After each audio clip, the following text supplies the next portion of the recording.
to have civil society organizations from Myanmar, academicians, and others. Well, when President Kachin and Shan came to power in March 2011, he and the government have undertaken a historic transformation policy and reform, including institutionalization, a more democratic system of governance, releasing thousands of prisoners, unshackling of the press, allowing the LND and Aung San Suu Kyi, after winning the by-election in 2012, to join parliament and participate in the political process, opening up the economy, embarking on an active foreign policy orientation, especially Myanmar's relations with the US and the West, initiating ceasefires and peace talks with the various ethnic and armed groups with a broad goal of achieving national reconciliation. Like many others, I would like to see a successful reform and transformation process in Myanmar after the country and its people have undergone decades of hardships and deprivations. I also believe in the seriousness of the efforts of President Kachin and Shan and the reformers in Myanmar. However, the country has to cope with multiple and complicated issues, and the future is going to be very challenging. I would like to go through the challenges facing Myanmar today, which could upset the country's road to transformation. Economy. The economic development in recent years has been picking up, and as a result of reform policy, foreign investments are on the rise, especially in the oil and gas industry. Foreign assistance is also expected to increase significantly. I'm told that Japan has increased its aid substantially, and in the 2013 report by the Foreign and Commonwealth Office in the UK has asked for an increase in their assistance budget to US to £100 million. So we are going to expect an increase in foreign assistance to Myanmar in the coming years. However, the infrastructure is still in poor state and requires massive investment, including roads, railways, ports, communication and power. About 73% of the population lacks access to electricity. There is widespread poverty and underdevelopment. A UNDP 2011 report pointed out a national poverty rate of 26%, with Kachin State as high as 73% and Rakhine 44%. And Myanmar ranks 149th in the UNDP Human Development Index. There is a serious lack of administrative and institutional capacity. The country has a GDP of $52 billion out of a total of GDP of 2.3 trillion in ASEAN. The main national income remains in agriculture, which accounts for more than 30% of the GDP and employing 70% of the population.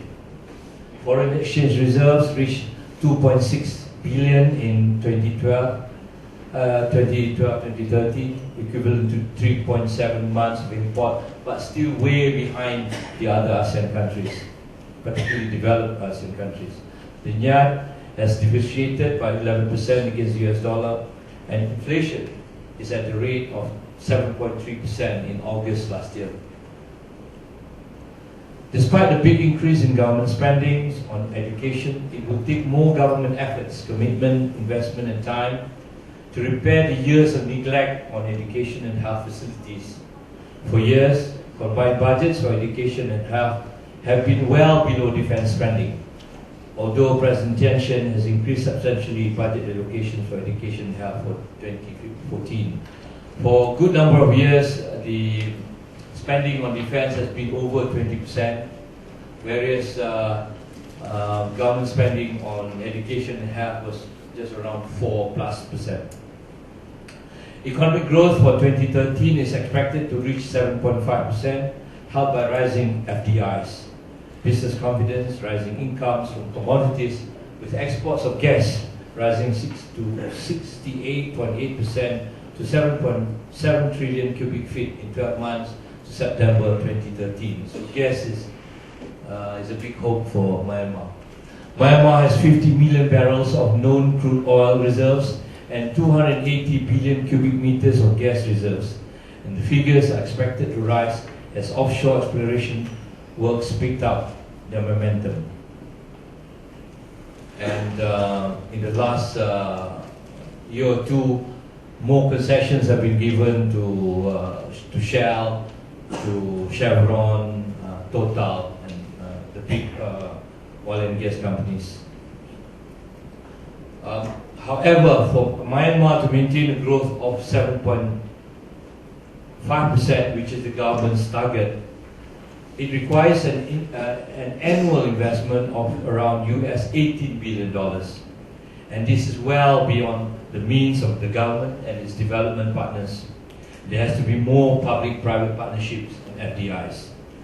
The government has to do more to invite FDIs and domestic investment, as the World Bank ranked Myanmar 182 out of 189 countries for ease in doing business in its Doing Business Report 2014, compared to Malaysia on first on the list, and Malaysia has improved to the 6th position.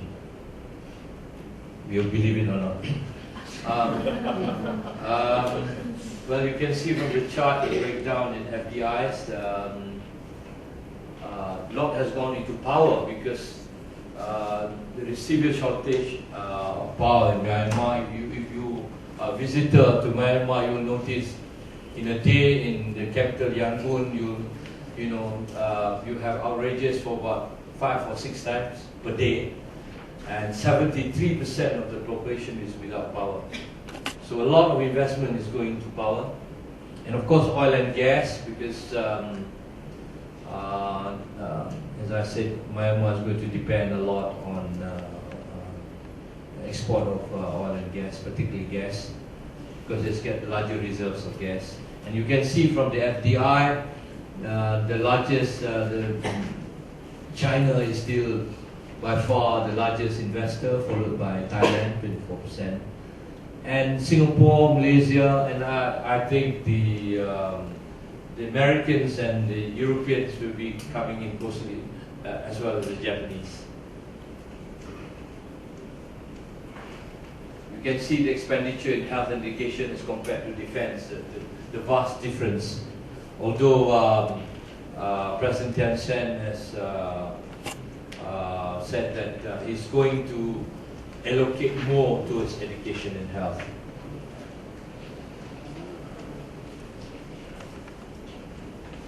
These are the list of investors and the investment areas. Okay, ease of doing business doesn't look good at all. Way below the rest. So despite all the media reports that Myanmar is a good opportunity for investment, the figures do not speak. They are still behind, and much has to be done to improve the investment climate. You can see the electricity consumption per capita way below the developed ASEAN countries. The education too, you can see the comparison. 3 out of 10 primary school age children are out of school, particularly in the conflict areas. While ceasefire, peace talks, and national reconciliation, Myanmar is a multicultural and multi-religious country with 135 subgroups, 8 major ethnicities, and many of the communities have been identified with have not identified with a common national identity, and for many years had to face secessionist and ethnic conflicts with no fewer than 135 guerrilla armies, factions, and splinter groups. The bulk of the armed secessionist movements have signed ceasefires and peace deals with the government. The most problematical is the KIO, Kachin, and despite tentative ceasefire in May 2013, fighting continues, and this is because of the lack of trust within the Kachin community, following the failure of the earlier 1994 ceasefire agreement. The government wants a ceasefire first, whereas the Kachins want to have a political dialogue with the government. The situation is complicated, but the suspicion that non-Kachins form more than 2/3 of the population in the Kachin State. It's a very tricky situation. Ceasefire alone is not sufficient, and there has to be a peace process leading towards a national reconciliation. The biggest challenge here is when the various ethnic and nationality groups want federalism, and yet they are not themselves clear on the detailed components of federalism. At the same time, it is still unclear to what extent the government and the military are prepared to compromise. You can see the map of the various ethnic groups, the Kachin, the Chins, the Shan, and the Rakhine too, Irrawaddy, Cayenne in the south. Rather complicated situation there. There you can see the administrative unit population land area of Myanmar regions. It's not, we have three major ethnic groups and we have problems. Can you imagine the problems they have? Ethnic and religious violence. Ethnic and religious violence has been on the rise, on the uptick between Rakhine Buddhists and Rohingya Muslims since violence erupted in Sittwe, the capital Rakhine State, in May 2012. A state of emergency was imposed in June, but this did not stop the violence from breaking out in other areas in Rakhine in October, this time targeting Muslims in general. In 2013, Muslim-Buddhist clashes took place in Maitila in March, Okan in April in central Myanmar, Hapkan, Kachin State in May, Takwin, Rakhine State in June, and Kanbalu, Sagam in August. In September 2014, fresh fighting broke out in Tanwe and spread to Mayomin and a few other villages. In 2014, the UN reported clashes in Mount Dor, Rakhine on January 12 and 13. The clashes have left hundreds dead, hundreds of thousands displaced, and left vulnerable, with widespread destruction of Muslim neighborhoods. The situation is made worse by the Buddhist 969 movement, which has taken on a very anti-Muslim stance and actions. And you heard of the famous Wiratu, of course. There's also the fear that the anti-Muslim sentiments and clashes could spread to Chinese, Indians, and Christian communities. All these incidents have raised international concerns and may affect the country's transformation program. There's a very good report by the Human Rights Commission out of Geneva and the UN Special Representative of Human Rights on Myanmar on the situation with regard to the Muslims and also human rights situation in general in Myanmar. It's not a good picture. These are the areas of conflicts.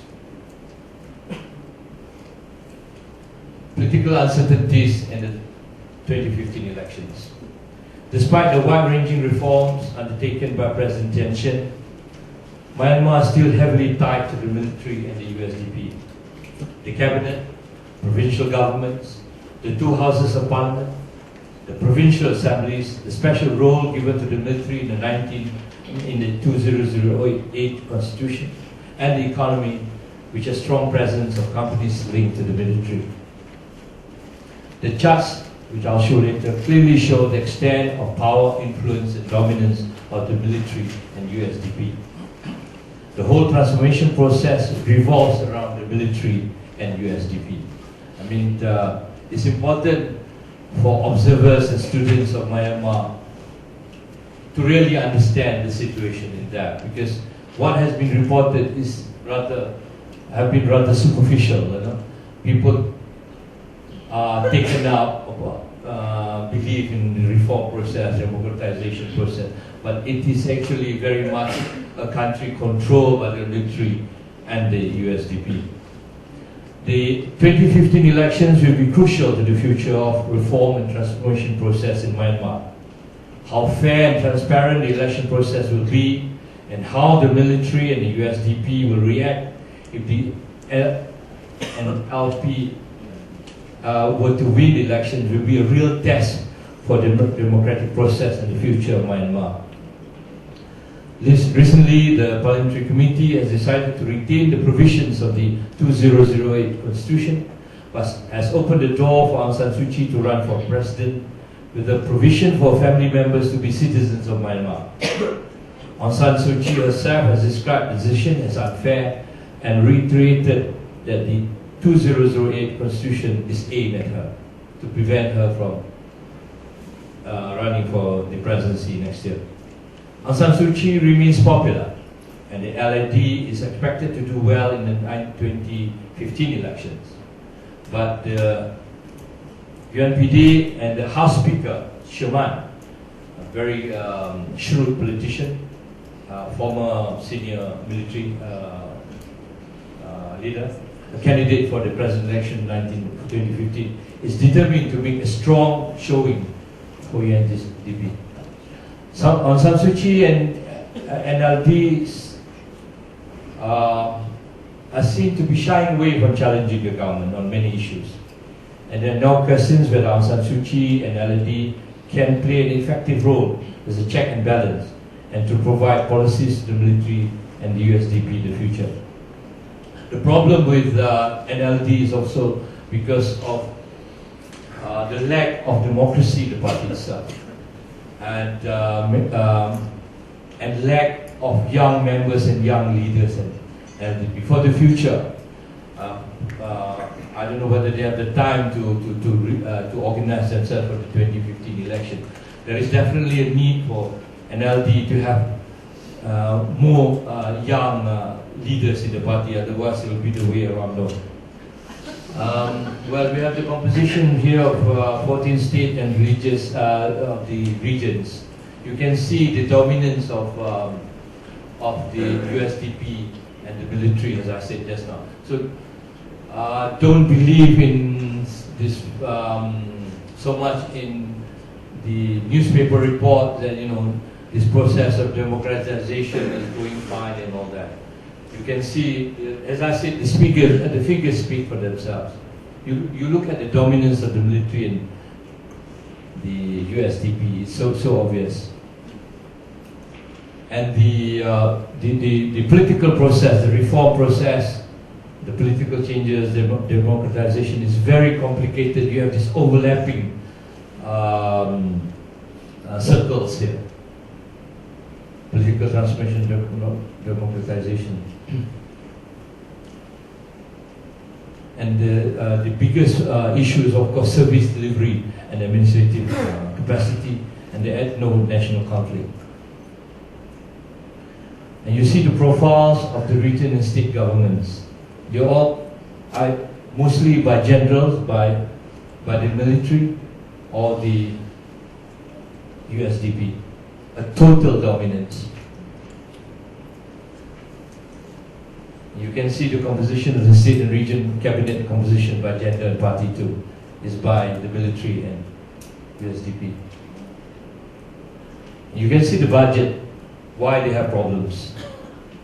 With Terengganu and Kelantan and Sarawak and Sabah complain about lack of federal budget, money coming from federal budget. You look at Myanmar, only 3.6% of the federal budget goes to the state and the regions.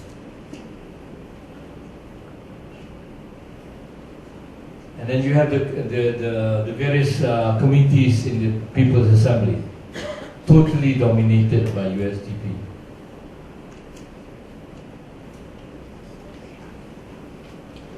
Excellent challenges. Myanmar is located in a very strategic location, and it is at the center of the region of big power rivalry in the region involving China, the US, India, and I would add Japan.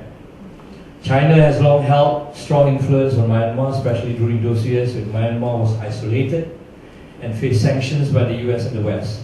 And China acted as a strategic partner, provided diplomatic cover, and acted as a major partner in investment and trade. With the transformation policy and warming up of relations with the US and the West, and India and Japan also looking to counterbalance China's influence in Myanmar, present tension and future leaders will have to undertake a fine and difficult balancing act in handling Myanmar's relation with China, the US, India, and Japan. This is the pipeline going to from offshore from Rakhine to China that's carrying the gas to Kunming. The very important pipeline, about 793 kilometers long.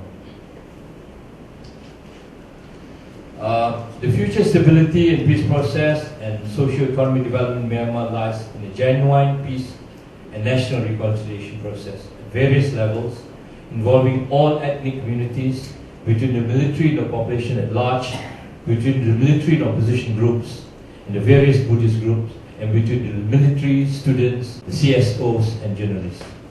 At the same time, economic reforms and changes must continue, as Myanmar needs more FDIs and a more competitive and productive domestic economic influence.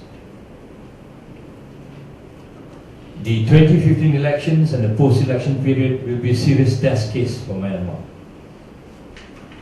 Perhaps against the background of so many challenges facing the country, it is the best, I think the best possible outcome, as I see, would be a form of a coalition government of the military and the others in the spirit of national reconciliation, irrespective of the results of the 2015 election. Thank you very much.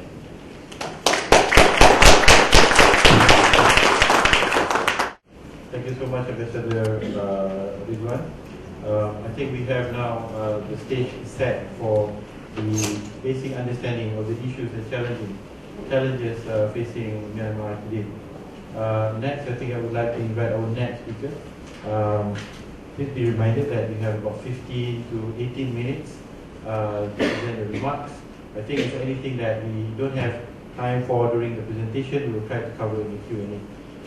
And I think yes, Professor Jatswan to present on your topic, which is Myanmar and the issue of its ethnic minorities. A very good afternoon to everyone here. Firstly, allow me to thank Sunday University for extending the invitation to me to share my thoughts on Myanmar.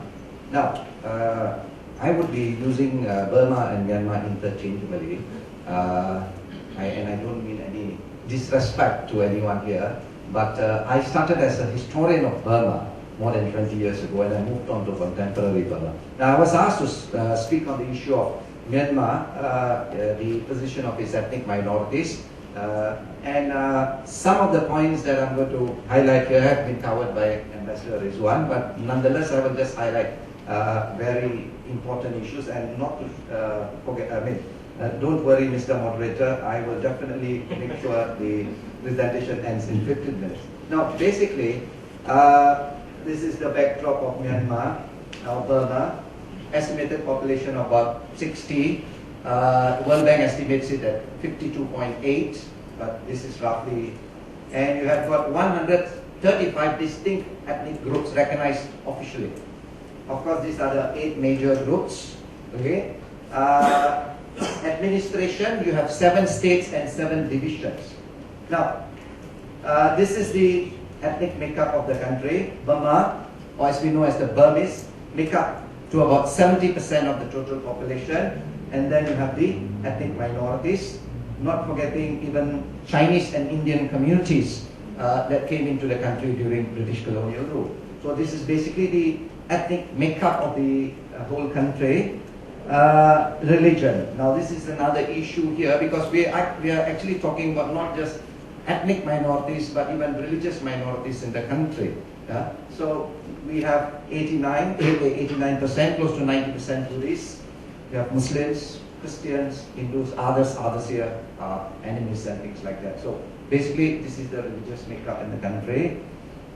This is the demographics of ethnic groups. Yeah, you can see that. The whites basically represent the Burma, the majority group, and things like that. Now, if you notice the map, a lot of these insurgency are actually in the frontier states, or states bordering Bangladesh, India, China, and Thailand. The Eastern Enclave and the Western Enclave, as we call it. This is where the insurgency has been fought for the last 60 years. Okay, and of course, the insurgency in the country is not rooted in 60 years alone. It goes back beyond, and I don't simply have the luxury of time to explain that. But 60 years of fighting, civil wars have been going on in this country that has ravaged the nation. Hundreds and thousands have been turned into IDPs, refugees. Hundreds and thousands of lives have been lost. Human rights abuses, not to mention rape as a weapon of war and things like that. So there are numerous reports about what has been happening in these areas and things like that. Right? These are the states and divisions. If you notice, there are 7 divisions, 7 states. The divisions represent the Burma majority. The states represent the minority. This was actually set up, created via the 1974 constitution. The 2008 constitution is Myanmar's 3rd constitution. Yeah? So 74 was the socialist era constitution. This was the reorganization was mainly created basically as an appeasement policy towards the ethnic minorities. So on the one hand, General Levin, who seized power in 1962, while he has the military option, the 4-cut strategy, on the other hand, he was also dabbling along with this administrative kind of approach and things like that. But of course it did not, because the entire approach to finding a solution to this insurgency was always the military option. And that explains militarization of the state. Okay? And today we have close to 400,000 to 500,000 active military men, being the largest in Southeast Asia, and as the Redzuan called it, very high defense budget, extremely high defense budget. Hopefully this would slowly change. You see, as a nominally civilian government has come into power since 2011, so hopefully all this might change. Okay, these are some of the insurgencies. I'm only touching the tip of the iceberg. There are many more insurgencies going on all around the periphery, the mountainous regions and things like that. So these are some of the insurgencies that have been going on, the major ones. Yeah? I won't go into much of it, but interestingly, the one in the Kachin State, it is actually a unilateral ceasefire declared by President Kachin and Shan, and fighting is ongoing. As of April 2014, as 1 or 2 months ago, there was renewed fighting and things like that. Of course, there's always this external dimension of these insurgencies as well. Okay, you could probably ask that question during the Q&A and things like that. And then you have the Kaya State, the Karen or Kachin State, the Shan State. Now, interestingly, I would like to touch on the 1947 Panglong Agreement. In 1947, 3 major ethnic communities were not too keen to join the Union of Burma. And these were basically the Shan, Kachin and Shan. And after a series of negotiations between the father of Burma's independence, Bojoyo Bongsan, this agreement was signed. Now, based on the agreement, the ethnic minorities would be given autonomy to decide on their way of life, culture, etc., etc. So autonomy here was basically to ensure that their cultural rights, their beliefs, and all are protected. So that was the whole idea, right? And there was also this option of seceding from the Union of Myanmar at the 10th year of independence. And this is where the military comes in, because in 1958, 48 Myanmar got its independence. In 1958, the country was in turmoil because ethnic demands suddenly upsurged. Okay, various demands came in and things like that. And Prime Minister Ono actually invited General Levin to form a caretaker government. But in 1962, and Levin actually surrendered back once elections were held, the civilian government came into power. But in between 58 and 62, Levin changed his mind and decided to stage a coup on the 3rd of March 1962, and the military remained in power until early 2011, when another round of elections were held and the nominally civilian government took over. Now basically when you talk about this new present government USDP, basically these are former military men who actually threw their uniforms off and decided to contest in the elections and form the government and things like that. Now very important here is the issue of the Burmese army or the Tatmadaw. Now the Tatmadaw has always ensured that it plays a central role vis-a-vis Burma's political structure. Okay? Now, one of the major demands of these groups, most of these groups, is go back to the Panglong Agreement, respect the Panglong Agreement. Of course, they are not talking about secession today, they are talking about greater autonomy, but go back to the very principles of the Panglong Agreement. Okay, there's always also been a sudden upsurge of sectarian violence, especially since the reforms came in early 2011. Of particular importance is the Rakhine State, where we have seen the Rohingyas often being targeted by the Rakhians. Very interestingly, this group of people were actually rendered stateless in 1982 via the citizenship law. So we are dealing with a group of people who are simply stateless. And large numbers of these people are also found in Bangladesh, living as refugees and things like that. So this is one of the problems that we are seeing. We have seen outbreak of violence ongoing. Interestingly, sometimes not much is actually reported, but hundreds of thousands are still living in makeshift camps, again, things like that. And then you also have the recent outbreak of sectarian violence, particularly between the Buddhists and the Muslims, by the group called 969. Sudden upsurge of sectarian violence. So people started asking this question. Military rule, 50 years of political stalemate, miasma. Suddenly there's an opening, and suddenly there's an atomic bomb blowing, exploding. What is happening to the country? People who have lived together for the last 50, 60 years are today going after each other's neck. Now, what explains this sudden upsurge? I will deal with that later, but this is something that is very, very interesting, because more often than not, there are instances where there's strong evidence to suggest where security forces simply look the other way when there are mobs. So, to some extent, this is condoned within the country, to some extent. Not to a large extent, but to some extent, unfortunately. Okay, the way ahead. What is the way when it comes? Now, the issue of ethnic minorities is a very complex and complicated issue. And easy solutions are not to be found overnight. Because you are talking about an insurgency that has been going on for the last 60 years. You are talking about excessive use of force. You are talking about people losing lives and life.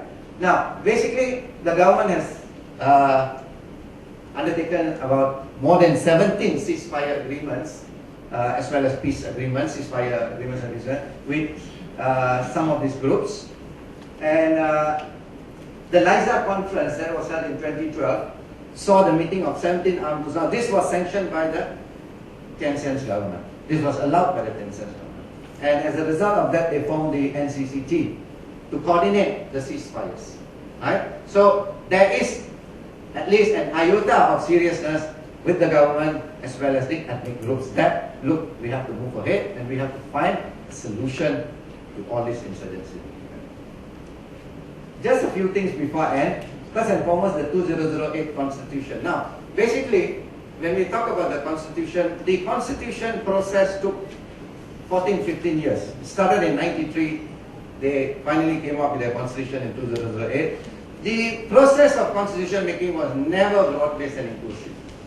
Most delegates were handpicked by either the SLOC, the State Law and Other Legislation Council, and later the SPDC.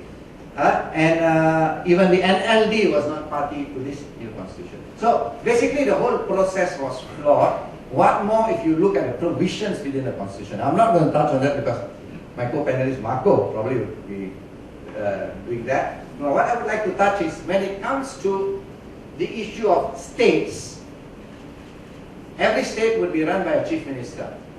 But a chief minister is appointed by the president. And if you look at the entire setup, you find there are two houses at the center, the upper and lower house, and you have regional assemblies, just like we have our state assemblies and things like that. In every assembly, 25% of the seats are reserved for the army. Any amendment to the constitution would require more than 75%. Okay, so this is herein lies the problem. Okay? The other thing about this constitution when it concerns minorities, you don't really find constitutional guarantees for the protection of minority rights. They are fairly vague. So the issue here is the entire process was pushed by the Tatmadaw to ensure they remain relevant in Burma's future political structure. And they will. There is no indication whatsoever that the military is willing to go back to the barracks. No, at the moment there is no indication whatsoever. So what can be done about this constitution? Two options. One, at the very least, amend the constitution to include constitutional guarantees for ethnic minorities. Two, come up with a new constitution. Now, recent practices and evidence in Burma suggests neither is possible. Because basically, the army or the USDP, which represents the Tatmadaw, do not want to amend the constitution. On even sometimes very simple matters and things like that. So, at the moment, the ethnic minorities are left with the constitution, and if they want peace, they have to actually work within that framework. Okay? Maybe in future, things could change. Now, the other issue here is, these frontier areas are very rich with resources. Natural gas, oil, minerals, timber, teak. The last remaining thick forest, one of them in the world, is actually in Burma or in Myanmar. Okay? So you're talking about very rich areas here. Now there are many arguments to why the center wants peace. One argument goes on to say that they want to exploit the resources. Because these are valuable resources, this will ensure the country kickstarts on its development project and things like that. Okay? Now, even if that is the case, there comes in the issue of distribution of wealth from this region. How much will the state get and how much goes to the center? Because we are talking about very backward areas. We are talking about areas where there's little or no infrastructure at all. We are talking about starting probably from scratch in many areas. A lot of money is probably required. So the issue here is, how would they come up with a formula to ensure that a fair portion of this finance remains at the state level, because the state is actually contributing it to the center. Part of it goes to the center. They haven't thought about it yet this year. Okay? The other thing is, there is also this issue of the curse of resources. The ongoing war has partly been due to the resources as well. If you go to the pipelines that were shown by Ambassador Redzuan, the pipelines saw excessive use, the construction of this pipeline saw excessive use of force, particularly in the Mon state and things like that.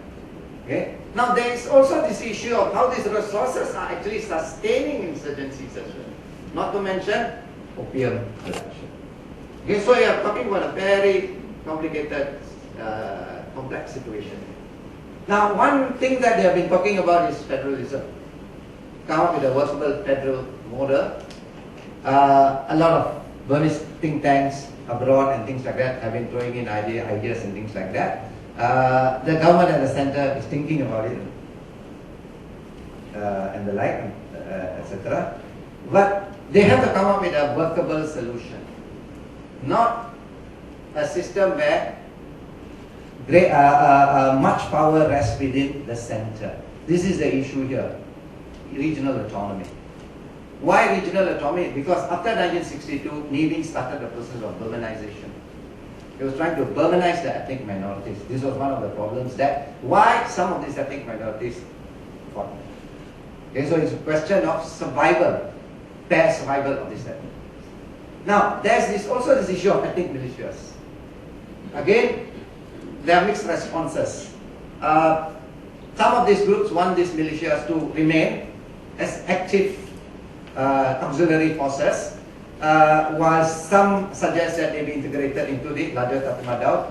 I think both options are not viable, because I think in general, the Tatmadaw itself has to be reduced. It's a highly militarized state. You have to reduce the Tatmadaw to a reasonable level and thereby reduce military expenditure, which then can be allocated to other sectors and things like that. So, to me, this issue of ethnic militias will continue and has been one of the major issues in negotiations and things like that. Now, the issue of ASEAN. I will touch a bit on ASEAN. Now, what can ASEAN do? Now, frankly, ASEAN brought Myanmar in 1997. I have been very critical of ASEAN. To me, ASEAN did not do much and has not been doing much. Minus the Cyclone Nargis episode where ASEAN did quite a good job. But other than that, ASEAN has this laid-back attitude. So, I don't think so much can be expected. This is my personal opinion. Now, last but not least, the 2015 elections. Now, this is going to be the litmus test for the country. In which direction will it move? A lot of people are focusing on democratization. A lot of people are talking about the democratic forces, a truly civilian government coming into place and things like that. Now, a few probable situations can be looked into. One is the USDP retains power in 2015. How does it do that? One probable situation, it has the mandate of the people. By and large, the people said, why not? Let it come back. They're doing a good job. But I don't believe so. Secondly, it could probably be a highly rigged elections again, another possibility. Thirdly, it could be sort of a joint agreement between the USDP and the other democratic. I'm not talking about NLD alone here. I'm talking about the larger democratic forces. Of course, NLD represents the North, but I'm also talking about other forces here, including ethnic minorities and things like that. Yeah? So a very broad-based kind of thing. So, last but not least, the ceasefires, the peace agreements have all been signed. But there's no indication whatsoever of moving beyond these ceasefires. What next? There's a lot of talk in Nepal about, okay, this, even on the issue of DDR, demilitarization, demobilization, and rehabilitation of ex-militias. Things are not very clear. What do you do with the militias and things like that? So, the country has to now move beyond these ceasefire agreements and things like that. Now, is the current government trying to do that? Yes, they are trying to use that. Again, it's an issue of 2015. I always relate things to the other because I think they're always doing it for 2015.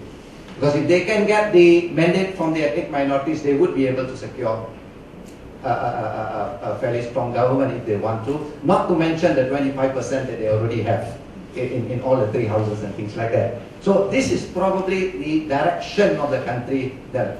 But last but not least, taking into account 50 years of political stalemate of Myanmar, what is happening in Myanmar or Burma today is indeed interesting, and it is the hope of many Burma watchers that it would snowball into something better and bigger in future. But in future here means at least 2 to 3 decades. Thank you very much.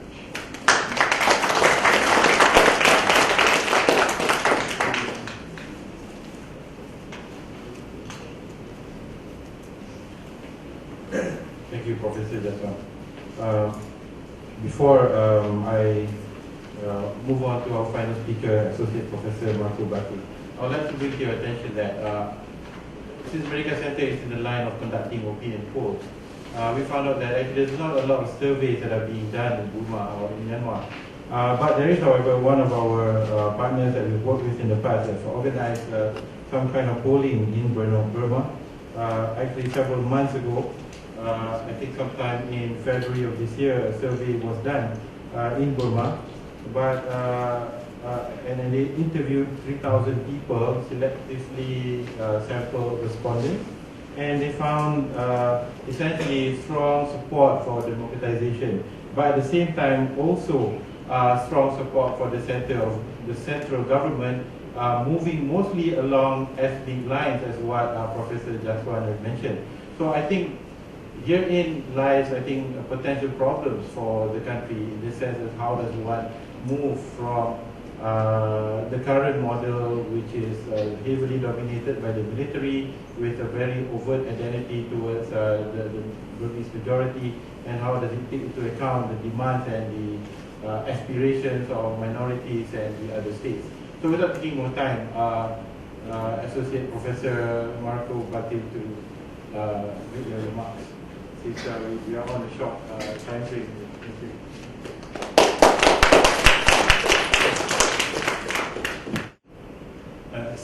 Thank you very much for the invitation and giving me the opportunity to talk here.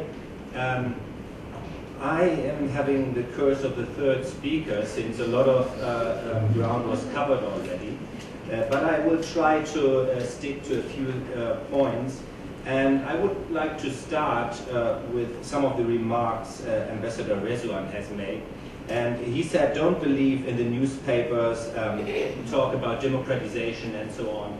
And this is exactly what I would like to do. I would like to ask, where is Burma heading to?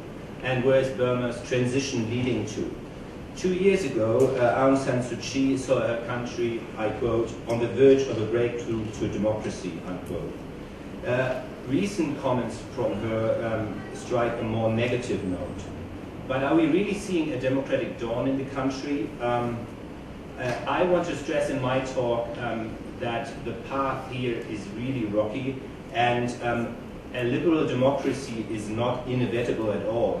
I would like to stress that we are seeing now elements of authoritarianism, still a heavy hand of the military, and so we see some kind of hybrid regime emerging. And I would like to proceed in my talk with 3 steps. So first, I would like to give you an overview of the current liberalization process and describe the status of current political reforms. And second, I would like to give an overview of the dynamics of the process of constitutional reforms, which takes place since last year. And third, I would like to offer a kind of outlook where Myanmar is heading to. I did not touch on the ethnic question because it creates too much confusion, first. And Professor Jatswan has covered it already, and we can bring it in later because it really complicates the issue quite a lot, because the military will definitely not step back before the question of nation building has been solved. So what we are witnessing today is the Burmese Spring, and all the commentators have been quite optimistic for a number of years already. But when we look at it, what it is, we see that it is orchestrated by the military itself from a position of strength, and it came after a long period of institution building from 1988 till 2011. It saw the establishment or the signing of a new constitution, which was established to guarantee military dominance in the political arena. So it is only after this long process of institutionalization of military control that we see a kind of relaxing of military controls and strengthening of civil forces. Where do we see that? And first of all, it's the reconciliation process with the NLD and with Aung San Suu Kyi. Second is the press liberalization that is going on in the country. We see an increased freedom of movement and freedom of association. And then we have the ethnic peace talk. If we start with the reconciliation process with the NLD, it started in 2011 when Thein Sein approached Aung San Suu Kyi and tried to convince her of his will to reform. We see this picture here. And why did he do this? Basically, it has been done because he relied on the West to ease their sanctions. Because only with Aung San Suu Kyi, this whole transition process could find the support of Western countries. So Thein Sein approached Aung San Suu Kyi, invited her to Naypyidaw. We had some rumors of some kind of pact between both. We have a dialogue which is going on. And we see that Aung San Suu Kyi subsequently gave up her confrontational approach of the past. So the by-elections of 2012 have seen a landslide of the NLD. This is the second picture. The NLD supporters cheering out loud because they have won in a landslide in by-elections. And since then, the NLD is part of the political system and is supporting some of the reforms of the Thein Sein government. So the NLD is not acting as an anti-system party anymore, but as a transition-seeking opposition. So it tries to fight for constitutional change within the system. I mean, this is a huge task if you remember the slides, how much real seats the NLD has. It has only a few seats within a huge legislature, which is dominated by the USDP and the military. So Aung San Suu Kyi has taken up the position of chair of the Rule of Law Committee, and she has also chaired a number of investigation committees. So she has actively supported the whole process, although she has been quite critical as well. The NLD itself is also supportive, and we found some strange alliances with the USDP supporting some of the policies of the USDP. And we have in the country, we have also now kind of critical position towards the NLD. Aung San Suu Kyi is loved by the people, but we hear now some critical voices because the NLD does not engage into capacity building and does not train their young politicians. And the civil society groups are fearing that they are not well trained to be part of parliament in 2015. So in the old, this was one process of the liberalization. Another was the press liberalization. In 2011 and 12, we have seen a number of liberalization of the press landscape. Pre-publication censorship has ended. A number of former arrested journalists have been released. The exile press nowadays has offices in the country, so Irrawaddy, the Democratic Voice of Burma, and so on. We find them in the discourse.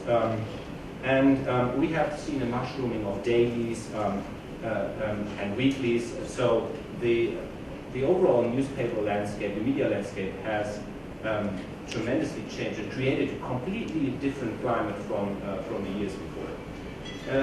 You see this if you see it at the Reporters Without Borders press index. It has climbed a bit on its ranking from position 174 in 2011 to 145 in 2014. So this shows that there is a liberalization of the press, but there have been also negative developments because the government had some regulations that prohibits some report on security issues, corruption, and ethnic issues. So the press is not allowed to cover all grounds, to criticize the government. And so the press cannot really criticize the government. And we have seen a number of instances where journalists have been arrested for critical stories, or for instance, the Time issue has been banned, a number of weeklies have been banned after critical reports on the government. And also a number of journalists are faced with defamation suits and so on. So we see that basically that it is not a free press, but a constrained press. So there is also some, it's not really dark side, but this is a progress which is still work to do and still some way to go to achieve a full liberal free press. If we come to a free movement of freedom of movement and demonstration, there are also some positive developments. starting with the release of political prisoners. I mean, this is the most renowned, the most important issue here, that all government critics have been released. Quite a number of famous government critics, Anaga and the 88 generation, all have been released without conditions. And this is important. So approximately 2,100 prisoners have been released. And this is a great progress. And there's also been a new law on freedom of movement in December 2011, and also a new law which allowed for organization of labor. So altogether, freedom of movement has broadened considerably. Nevertheless, also in this area, we see a number of negative developments. So demonstrations are allowed only under really tight conditions. Organizers have to ask the authorities for permissions 5 days in advance, and there's a penalty of 1 year of imprisonment for protest staged without permission. So you see, after that, a number of activists have been jailed because of illegal protests.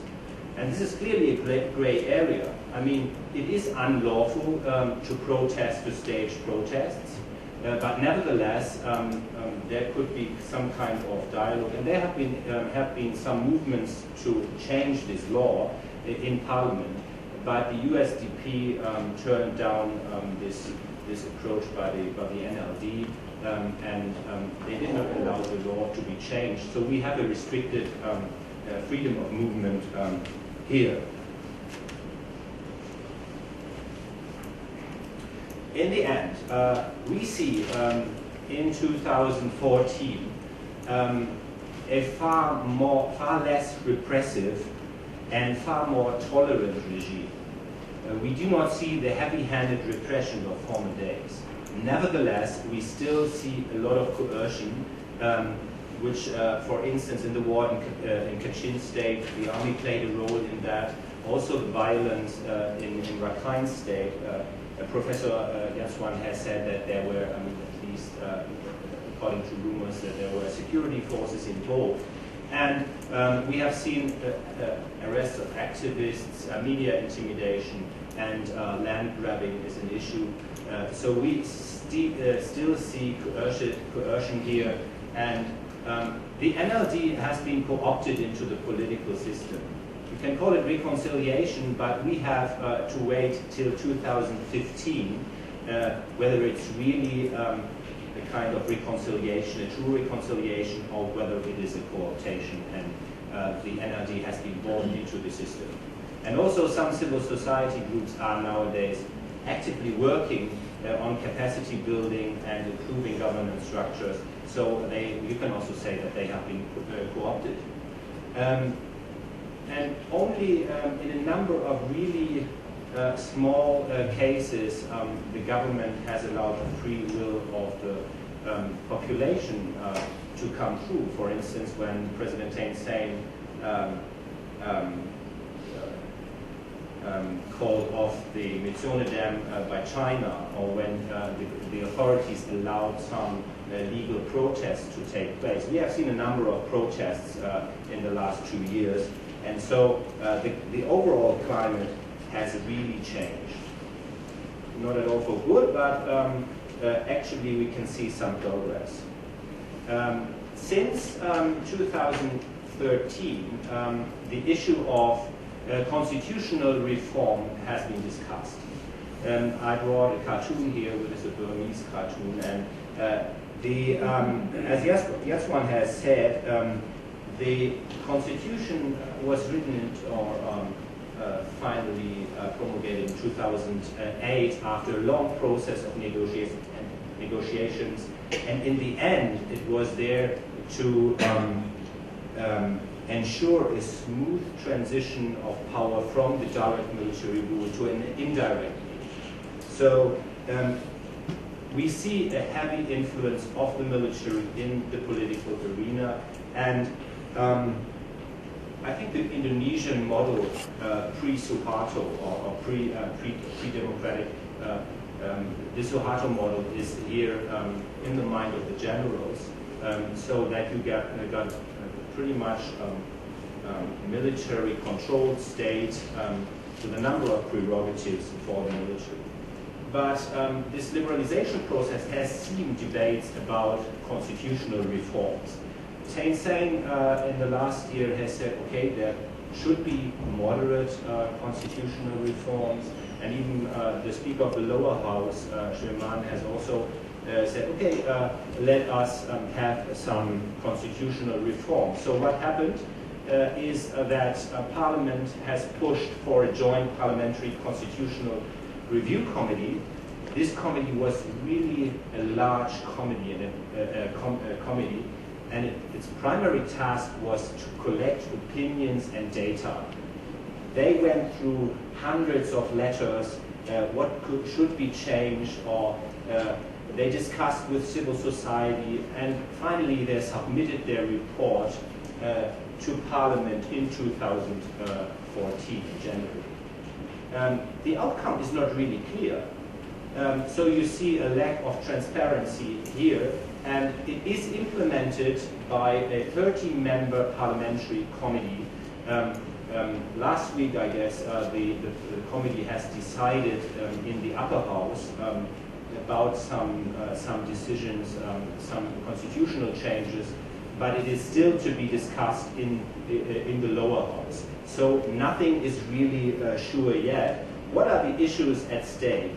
First, I mean, this is an issue the West likes to concentrate on. This is simply the presidency of Aung San Suu Kyi. She is, I mean, you see this if you look at this nice cartoon here. She's banned from the presidency because she was married to a British, and an article in the Constitution says that someone who is aligned to a foreign national should not be president. I mean, this is untested ground, and no court has decided on this. So ambassadors, Redzuan, I really do not know whether it is true that Aung San Suu Kyi can stand for president, or whether she will.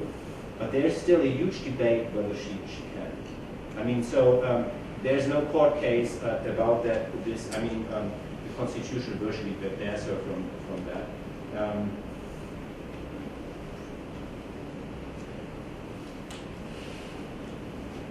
The second, Professor Jatswan has debated it already. The ethnic groups demand federalism without being clear what federalism, what kind of federalism, and what to support. And the government, the military, offers some kind of decentralization without clearly stating what it really wants to establish. So this is an issue of state building, and since this is not an open process, nobody knows what the actors really position. And the third issue at stake is the huge dominance of the military in the whole constitution. We have heard a bit of it already. The constitution can only be changed with a majority of 75% and a referendum. And since the military has a parliamentary representation of 25%, it can virtually block every constitutional amendment so far. So it is laudable that there is some kind of constitutional change, but as far as the discussion is going on in Burma, so far there has been no compromise on really what to change in the constitution. So what we have heard so far from what leaked through the press is that there will be no changes for the eligibility for the presidency for Aung San Suu Kyi. And, but we have heard something about that the amendment rules might be lowered to amend the constitution.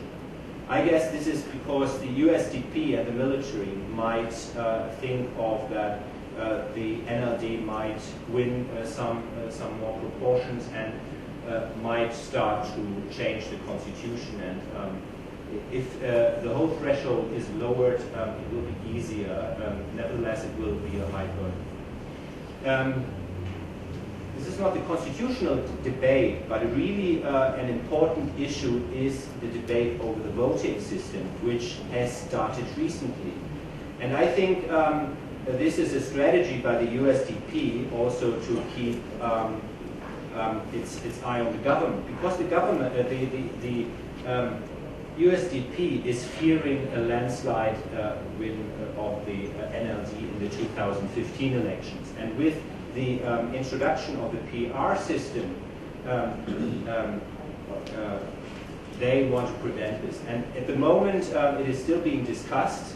So the USDP is in favor of changing it. The NLD is against it. But the smaller democratic NDF, splinter party of the NLD, is in support of it, because the smaller parties can be in favor of the smaller parties. So this is an important thing to watch for the 2015 elections, because it will heavily influence who really will be in power in the 2015 elections. One important thing is developed recently, and this is campaigning during the elections. The Chief Electoral Commissioner recently said that party leaders, including Aung San Suu Kyi, will not be allowed to campaign throughout the country, and instead will be confined to their home constituencies. If you think of that, it is a kind of hurdle for Aung San Suu Kyi to mobilize the constituency throughout the elections. And this is what we might imagine. So what, when we say, okay, what are Aung San Suu Kyi's reform tactics? Since, or till March 2014, she tried to form a pact with the military. In Latin America, she wanted to forge a pact with the military to be included in the government. So she constantly called for a meeting, a tripartite meeting, with President Thein Sein, Lower House Speaker Shriman, and Commander-in-Chief. But since March 2014, she has changed her tactics and now is openly challenging the government and calling for reforms. And I think this is remarkable, since she's seeing that there are no real reforms really going on. And so this changing tactic is quite impressive, and it also shows that she's not she's not coming through and trying to make major reforms. So what are we going to see if we, if I come back to my first question, where is Myanmar's transition heading to? Then we can say that it is, if we are, we can follow Aung San Suu Kyi and say, okay, this is a transition to democracy, but only with really, if we consider the fragile, precarious civil liberties and political freedoms, we see that Myanmar will not see a liberal democracy. And if we see the heavy influence of the military, we have to say that the military still runs the country in a number of areas. A number of positions, portfolios are reserved for the military. And recent interviews with military representatives have shown that they want to act as moderators. So we expect a number of political parties to be represented in Parliament in 2015, and the military wants to moderate between the forces and control the whole situation from the back. But there's, the overall the words from the election commissioner has also indicated that there might be serious flaws in the election, and the USDP might use its heavy hand on the administration to steal the elections again. And this will then, in the end, then show whether the NLG has been co-opted or whether it is true reconciliation. So I also see that there is a sincere reformer in Thein Sein, but there are a number of hardliners in the administration And it really, at the moment, we cannot say whether this really ends up positively or whether the whole process will be derailed. And now I come back to the question of ethnic minorities. This really makes it far more complicated because the military has a stake in here, as Professor Jatswan illustrated, and it really makes the whole thing imperative to solve the national question first, and then see some kind of democratization process taking place. So thank you very much, and yeah, looking forward to this.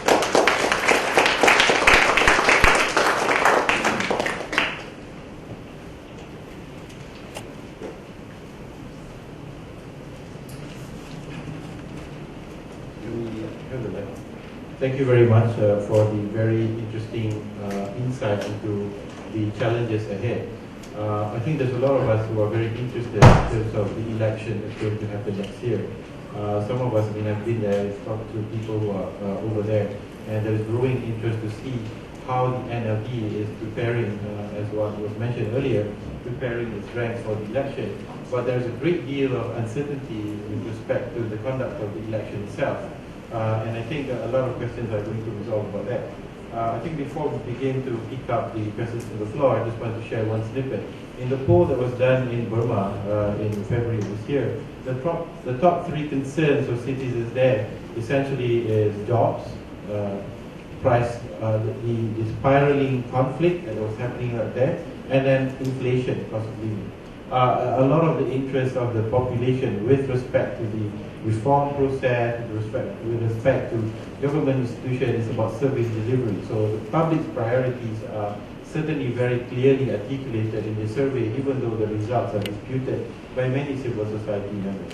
So without taking more time, I would like to call upon the audience to ask questions. I have a special request from the management here to call upon Mr. Govan to provide some remarks. Please keep it to say 2 minutes, and then so that we can move on to other people. Good afternoon, everybody. I'd like to say first thank you for the organizer accepting our invitation to attend the meeting here. So I am representing for CUBAM. CUBAM stands for Coalition of Burma Ethnics in Malaysia. We are the former ambassador and the professor also mentioned here. We have 8 major ethnic groups, and CUBAM is representing for 7 major groups. Yeah? So we are representing here in Malaysia as a status of refugees. Yeah?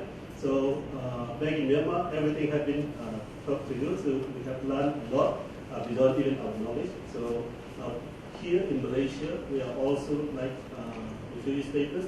We like to make you aware that we are here in Malaysia as a refugee because of all the conflicts and all the ethnic issues, all the political issues. That is why we are in Malaysia. Therefore, we would like to ask you all of you to help us in a way, moral support, whatever support in Malaysia who are living as refugee status. And I'd like to thank also the Malaysian government, although Malaysian government did not sign in Convention of Refugees, but they are helping us, accepting us, and by Malaysian NGO, international NGO, they're helping us. That is why we like to thank the government and also the taxpayers of Malaysia. So we are here.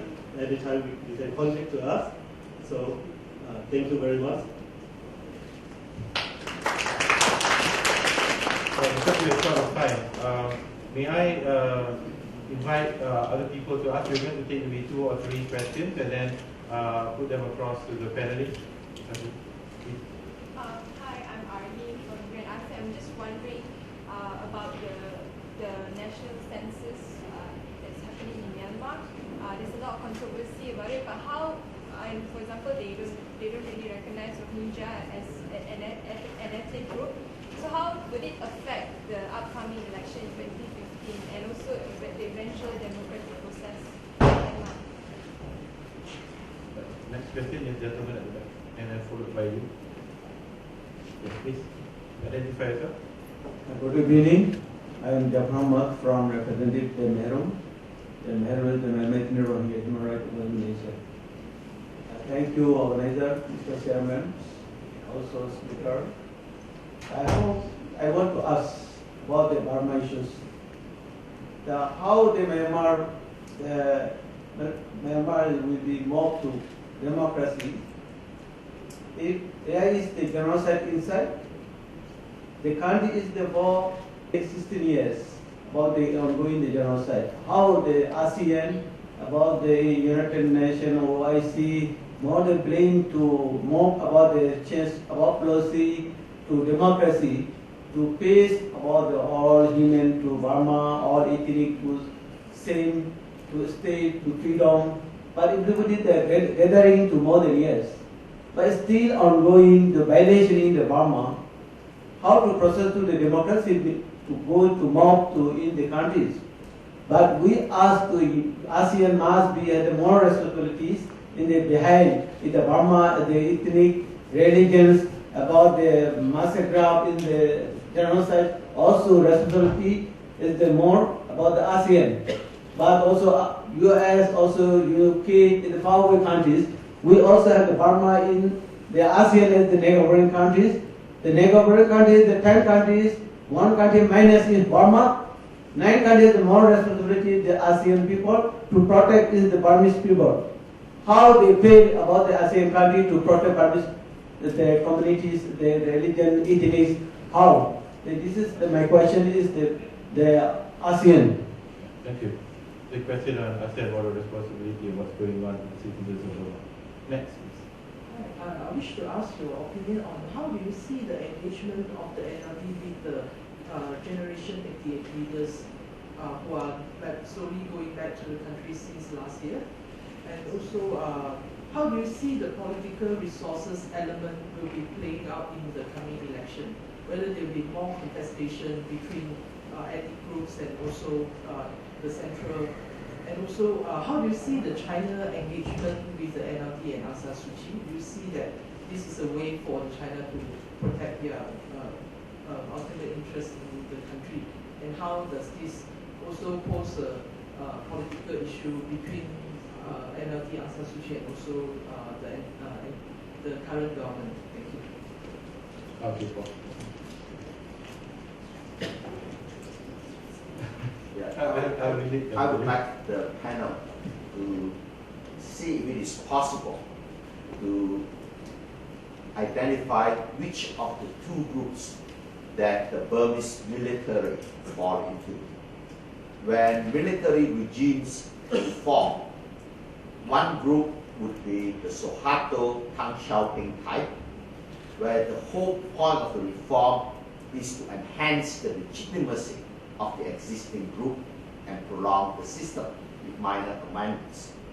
The second type would be the Jiang Jingguo of Taiwan and Roh Tae-woo of South Korea, where the social pressure is so strong that they see no options but to hang on for a little while longer and then willing to tolerate a sea change after they are allowed to live peacefully. So the reaction to the 2015 elections could either be like what they did in 1990, which is the Suharto Tang Xiaoping style. If we don't get the results we like, we ignore the election. Or you go to the Roh Tae-woo, Jiang Jingguo style, that okay, if the 1990 results are repeated in 2015, we will honor it. I would like to know which of these camps that they belong to or they belong to neither. Thank you, Dr. Chair. I'll just, Sure. Yeah. a quick one to all questions. I've been engaging in ASEAN. Our foreign policy study group, we want to be different from the other think tanks in that we want to be more inclusive. We want to have horizontal dialogue to take in the opinions of the non-state actors. So we have been having lots of discussions within our ASEAN, its wider group. But unfortunately, I don't think ASEAN can do anything to help with the situation in Myanmar. That is the reality.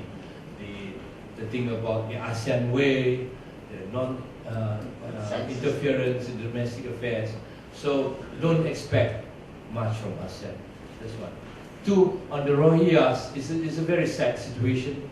If you read at on the reports by the Human Rights Commission and the Special Rapporteur on Human Rights in Myanmar, the situation is very, very bad.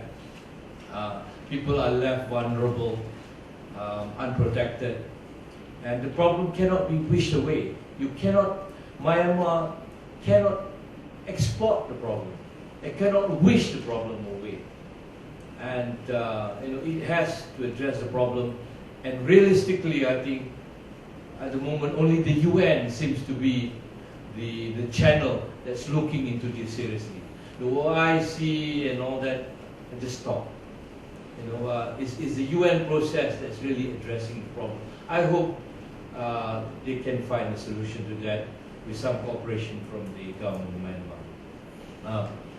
Professor raised a very interesting question. That's why I said the 2015 is a litmus test for Myanmar. If there is a strong feeling amongst the people, if in fact, say, NLD were to win big, and if they were to deny it again as they were denied in 1990, what would be the reaction?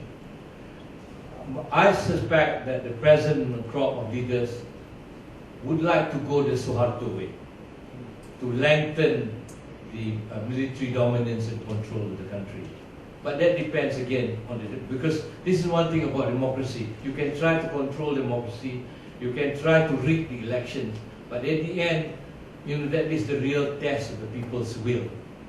So if in fact, despite the imperfections of the elections, if in fact the NLD will prove to be popular, what would be the reaction? So I myself would like to see whether it will be the Suharto way or will be the Thailand or the Korean way.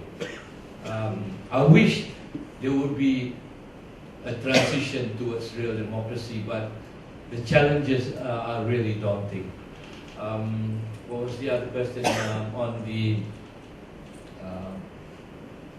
relationship between NLD and the generation? Yes. How China?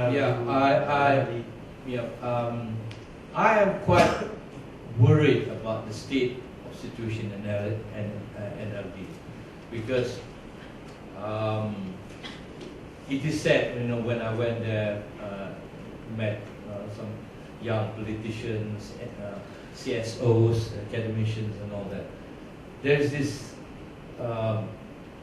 familiar story that there's lack of democracy in NLD, and the young leaders are not really given the chance, and no grooming process for the next generation. So the question is, do they have the time now? They have less than a year to the election, whether they have the time to bring in the young leaders to the fore, to be active, to campaign for the elections. And when you speak to the CSOs, they were themselves very disappointed in that they have not been able to even to have dialogue with Aung San Suu Kyi and the NLD. So on that score, the situation is not promising. I pass on to Professor. Thank you very much. To your question, they don't vote, they're stateless. So again, it's a very difficult situation, and the sad part of it is both sides of the political divide don't have the political will to find a solution to this problem. Neither the USDP nor the democratic process. One can see the reaction of ASSK, especially when she was in Norway. She avoided the question on the Rohingyas. Okay? So it's a very sad state of affairs, and I think in this case, some form of international pressure must continue, okay? Because there has to be an internal solution. Bangladesh does not want this people. And you have got Rohingyas as far as Saudi Arabia, right? a lot of them in Malaysia, a lot of them using rickety boats trying to make it to other parts of the world and things like that. So it is a humanitarian crisis in the true sense of this word, and there has to be a solution. Now, there are a lot of civil society organizations, and I applaud that are actually working on the ground. But then there's always this issue of you have to help both sides. You can't just be helping the Rohingya Muslims, but you also have to extend the Buddhists as well. This was my conversations with people from Mercy Malaysia, for example. So this, to some extent, alleviates, to a small degree, the problems are. But the larger context of the issue of statelessness, going back to the census, the categorization used was Bengali, and most of them rejected. So again, no political way. To the second question on engaging the 88th generation, there appears to be a problem in the NLD. We cannot deny that. There's too much of concentration on ASSP. It has to go below. There are hundreds of young students who spend years in prison for the sake of democracy, things like that. So this needs to be engaged and things like that. But then again, going back to what Ambassador Redzuan has just pointed out, 1 year to go, in fact, slightly less than a year. If hypothetically elections take place in April, right? Hypothetically, but if it's November, slightly more than a year. So now has the groundwork been done and things like that. On the third question, Professor, you see, as early as 1993, this law started sending top officials to Indonesia. They actually started studying the Indonesian model. At one point in time, they even translated the entire Indonesian constitution into the Burmese language. It was actually given free of charge. So they were actually attempting to replicate the Golkar system. To some extent, yes, because if you go back to the USDA, the Union Solidarity and Development Association, which eventually became the USDP, the USDA was very much modeled like the Golkar. And then again, the dual role of the military, Dudui, Fungsi, and things like that. Now, which position would it take? Again, it is not very clear, but mind you, Suharto has failed, you see.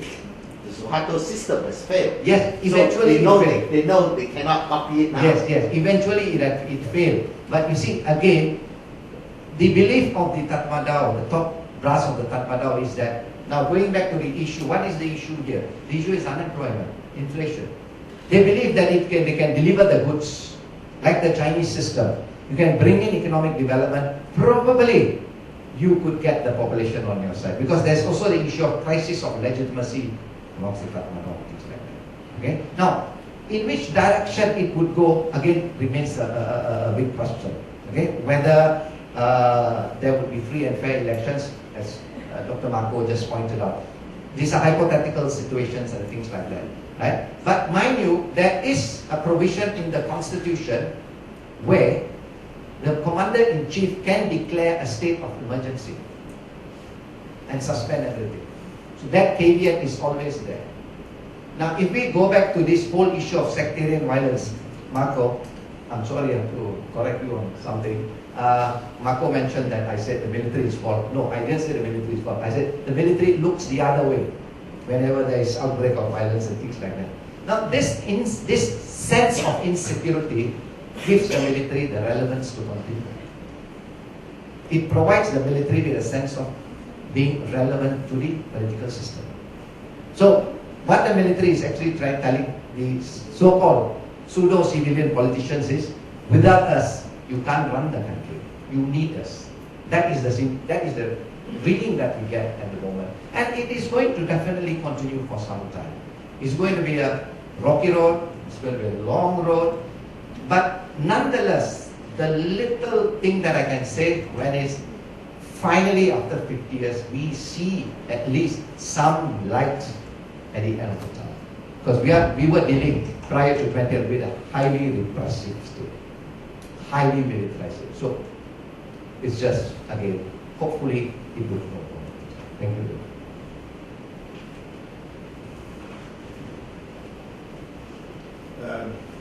I have the same opinion on the NLD because I make the same interviews as you.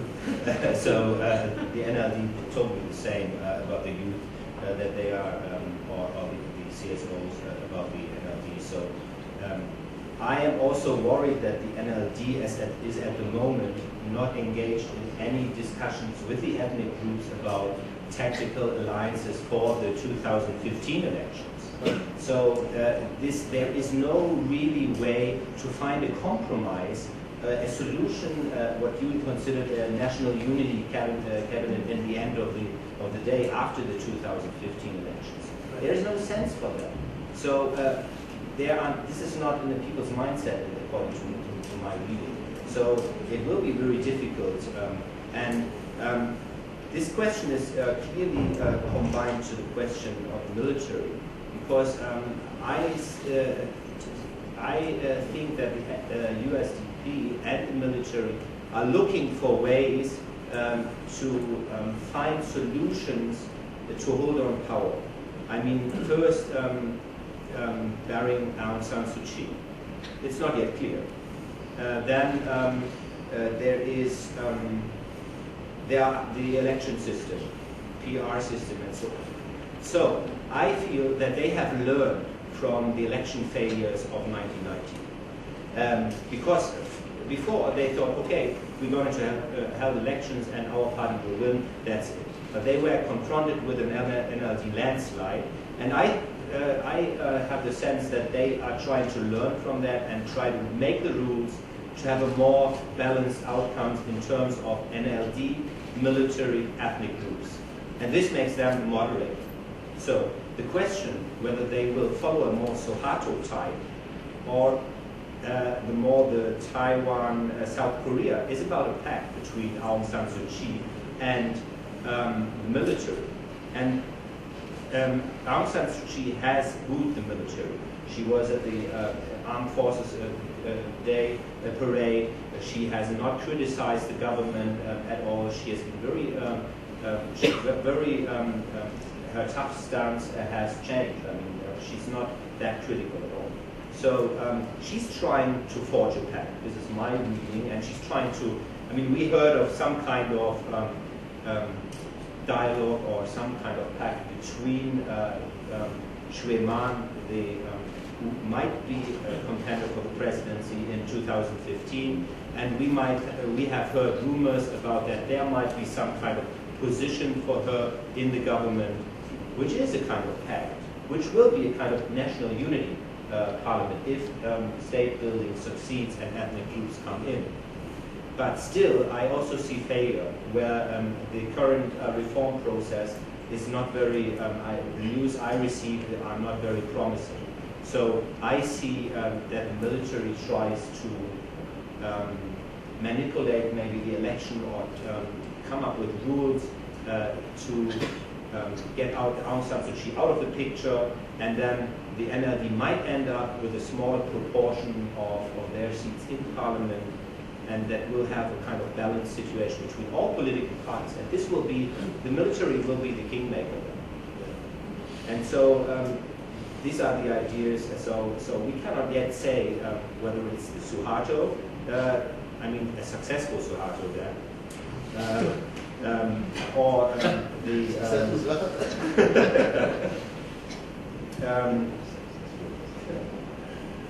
the role of China is for me, when we respond to this question, is not, I mean, Aung San Suu Kyi is a Burmese, and China is part of the equation, and China is also part of the overall reform drive, because there was heavily nationalism within the leadership triggered reforms because the generals were afraid of China growing so strong. And so the generals are clearly watching Aung San Suu Kyi, but she will feel the same. I mean, Burma feels or fears China. It's such a huge neighbor, and so this is why I want to respond to this. Does Burma fear India? How do I say fear China? But how come it's not really? I mean, if you go back to the past decade or so, where the Chinese and the Indians have been competing in Burma for conceptions and things like that. the level of engagement with India, there's greater trust towards India compared to China. There have been people in the Tatmadaw who have been a bit wary about Chinese influence and even the Japanese.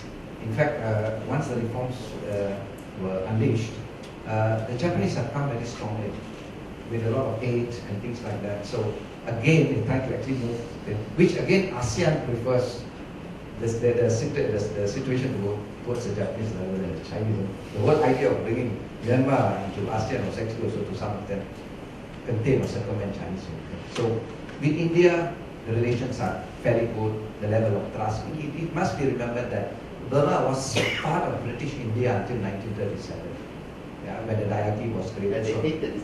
Pardon? But Burma hated being part of British India. Yes, they hate that. But you see, a lot of institutions, early institutions were shared, things like that. So, and even you talk about education institutions, very much akin to what India has in fact compared to China. Not only that, it must be remembered also the presence of Kuomintang forces in that. Sorry.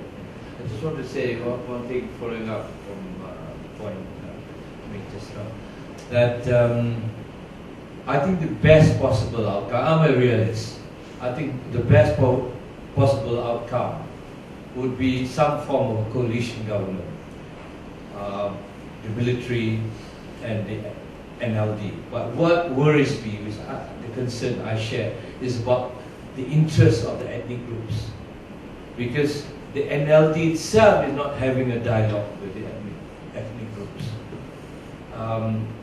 And to have a truly workable, sustainable coalition government in the spirit of national reconciliation, you have to have a role, participation by the ethnic groups, and also by the youth.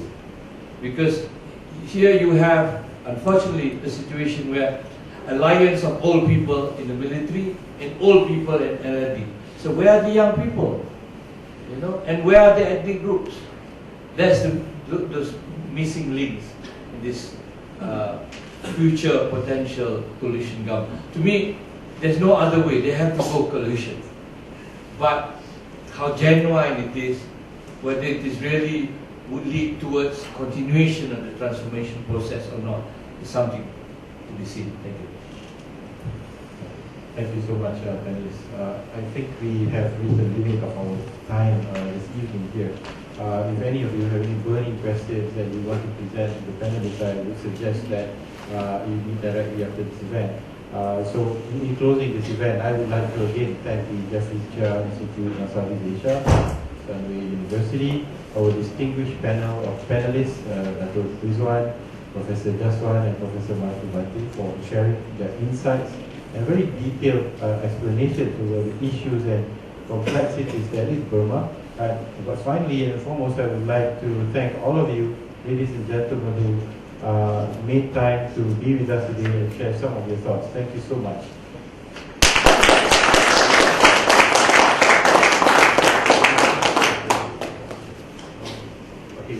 As customary in Malaysia, we always have souvenirs for the panelists, and there's also a photo session. So panelists, please remain at your place. I'll pass it to Singh to take over the next guest.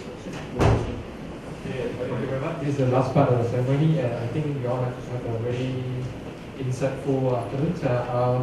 To end this, we invite the chairperson of the Jeffrey Chia Southeast Asian Institute, Professor Wu, to present the token of appreciation to the speaker and also the moderator.